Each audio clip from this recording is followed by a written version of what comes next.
আজি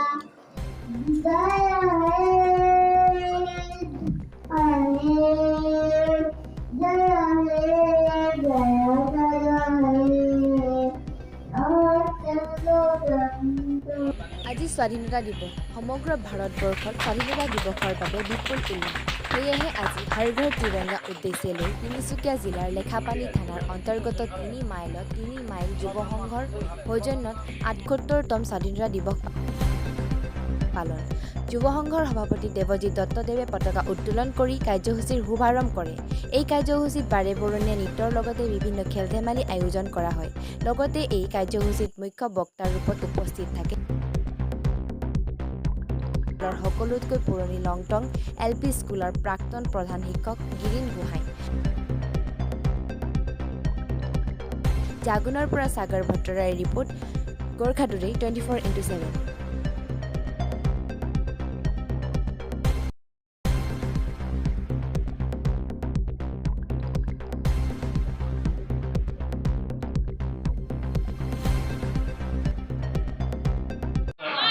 তিনিমাইল যুৱ সংঘৰ তৰফৰ পৰা আমি আজি তিনিমাইল যুৱ সংঘৰ ৭৮তম স্বাধীনতা দিৱসৰ এইমাত্ৰ আমি পতাকা উত্তোলন কৰিলোঁ। কাৰ্যসূচী মতে ৰাতিপুৱা পতাকা উত্তোলন, কণ ছাত্ৰ ছাত্ৰীসকলক মিঠাই বিতৰণ, খেল ধেমালি আদিকে কৰি আজি দিনজোৰা কাৰ্যসূচীৰে আমি তিনিমাইল যুৱ সংঘই ৭৮তম স্বাধীনতা দিৱস আয়োজন কৰিবলৈ গৈ আছোঁ। ইয়াতে আমাৰ প্ৰত্যেক সদস্যসকল উপস্থিত আছে। আমাৰ বিশিষ্ট ব্যক্তিসকলো আহি উপস্থিত হৈছেহি। এইবাৰ আমি তিনিমাইল যুৱ সংঘই নিৰ্দিষ্ট বক্তা হিচাপে ১৫ আগষ্টৰ ওপৰত আলোকপাত কৰিবৰ বাবে আমাৰ লংটং প্ৰাথমিক বিদ্যালয়ৰ প্ৰাক্তন প্ৰধান শিক্ষক শ্ৰীযুত গিৰীন গোহাঁই ছাৰক আমি নিমন্ত্ৰণ কৰিছোঁ। আৰু লগতে আমাৰ তিনিমাইল যুৱ সংঘই প্ৰত্যেক বছৰে আমি আমাৰ অঞ্চলত আমি নজৰ ৰাখি ৰাখোঁ যে নিৰ্দিষ্ট ব্যক্তিসকলক আমি চিনাকি কৰি ৰাখোঁ, যিসকলে নিজৰ অৱদান সমাজত দিয়া আছে বা নিজৰ ব্যক্তিগত জীৱনতো বহুত ষ্ট্ৰাগল কৰি তেখেতসকলে আগবাঢ়িছে, যাৰ দ্বাৰা বেলেগ আমাৰ উঠি অহা চামেও এটা প্ৰেৰণা পায়। তেনেধৰণৰ আমি কাম কৰি গৈ আছোঁ। সেয়ে এইবাৰ আমি তিনিমাইল যুৱ সংঘই আমাৰ স্থানীয় যুৱক তিনিমাইল নিবাসী অৰ্জুন গুপ্তা আৰু তিৰাপ গেট নিবাসী আমাৰ শ্ৰী বিক্ৰম দৰ্জীদেৱক আমি মাতিছোঁ। তেখেতসকলক এইকাৰণে মাতিছোঁ যে তেখেতসকল আজিৰ দিনত এজন সফল যুৱক, সফল হৈছে তেখেতসকলে নিজৰ জীৱনক। আজিকালিৰ দিনত বহুতে চাকৰিৰ পাছত দৌৰে, কিন্তু তেখেতসকলে নিজৰ ব্যৱসায় বাণিজ্য কৰিয়ে বহুতখিনি সফলতা অৰ্জন কৰিছে। তাকে আমি এটা মেছেজ দিব বিচাৰিছোঁ যে আমাৰ ল'ৰা ছোৱালী যি উঠি অহা ছাত্ৰ ছাত্ৰীসকল আছে, যুৱকসকল আছে, যুৱতীসকল আছে, নিজৰ কৰ্ম কৰি গ'লে সফল এদিন হ'ব।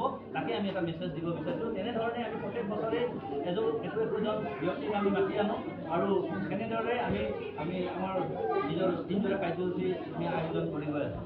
আজিও আমাৰ বিভিন্ন ধৰণৰ খেল ধেমালি আছে, টেকেলি ভঙা আছে, মিউজিকেল চেয়াৰ আছে, ল'ৰা ছোৱালীৰ বাবে আৰ্ট কম্পিটিশ্যন আছে, ছাত্ৰ ছাত্ৰীসকলৰ বাবে আৰু আকস্মিক পত্ৰিকা আছে, ইত্যাদি ধৰণৰ যি ছাত্ৰ ছাত্ৰীসকলক কৈ আমি বিশেষভাৱে যুৱ সংঘ মানে আমি কাম কৰি আহিছোঁ। তেখেতসকলৰ প্ৰতিভাবোৰক আমি এটা মঞ্চ দিব বিচাৰিছোঁ, বিকাশ কৰিবৰ বাবে মঞ্চ দিব বিচাৰিছোঁ। আৰু আমি ভাবিছোঁ আমি সফল হৈছোঁ। আমাৰ গাঁৱৰ পৰা আজিৰ ডেটত দুজনকৈ ল'ৰাই APSC পাছ কৰি ওলালে এইখন সৰু গাঁৱৰ পৰা। আমাৰ এখন গাঁৱৰে পৰা আমাৰ অমলগিৰি ভাইটিয়ে কালি পৰহিয়ে APSC পৰীক্ষাৰ কাৰণে ফ্ৰীকৈ যি গোৰ্খা আৰু GDCA গোৰ্খা ছাত্ৰসন্থা আৰু GDCA আয়োজন কৰা যি এক্সাম পাতিছিলে তেখেতসকলে, তাতো তেখেতসকলে আমাৰ গাঁৱৰ ল'ৰা তেখেতে গৈ তাত নিজৰ মানে ছাকচেছ হৈছে আৰু তেখেতে আজি ফ্ৰী কোচিং পাইছে। গতিকে আমাৰ ইয়াত প্ৰতিভাবোৰ আমি বিকাশ কৰাৰ কাৰণে আমি কাম কৰি আছোঁ আৰু আমি ভাবিছোঁ আমি সফল হৈ আছোঁ। আমি সকলোৰে সহায় সহযোগ পাইছোঁ আৰু সকলোকে আহ্বান জনাওঁ যে সকলোৱে আমাক তিনিমাইল যুৱ সংঘক সহায় সহযোগিতা কৰক। আজি তিনিমাইল যুৱ সংঘখন আজি দেখোঁতে আমি ওপৰফালে গৈ আছোঁ, ভাল দিশত আগবাঢ়ি আছোঁ বুলি আমি গৌৰৱ কৰিছোঁ। আমি কোৱা কথা নহয়, ৰাইজে কোৱা কথা কৈছে। আজি আমি কেনেধৰণৰ আছোঁ, আজি কোন পৰ্যায়ত পাইছে। গতিকে সকলোৰে আমি এই ক্ষেত্ৰত সহায় সহযোগিতা পাইছোঁ। সকলোকে আমি ধন্যবাদ জ্ঞাপন কৰিছোঁ আৰু তিনিমাইল যুৱ সংঘই আজিও আহ্বান জনাইছোঁ যে আজি যি খেল ধেমালি আছে আমাৰ মাজত, আমি সকলোকে আহি এই অংশগ্ৰহণ কৰিবলৈ বাবে আমি অনুৰোধ জনাইছোঁ আৰু পুনৰ এবাৰ তিনিমাইল যুৱ সংঘৰ তৰফৰ পৰা আমি সকলোলৈ স্বাধীনতা দিৱসৰ শুভেচ্ছা জ্ঞাপন কৰি ইয়াতে সমাপ্ত কৰিছোঁ। ধন্যবাদ।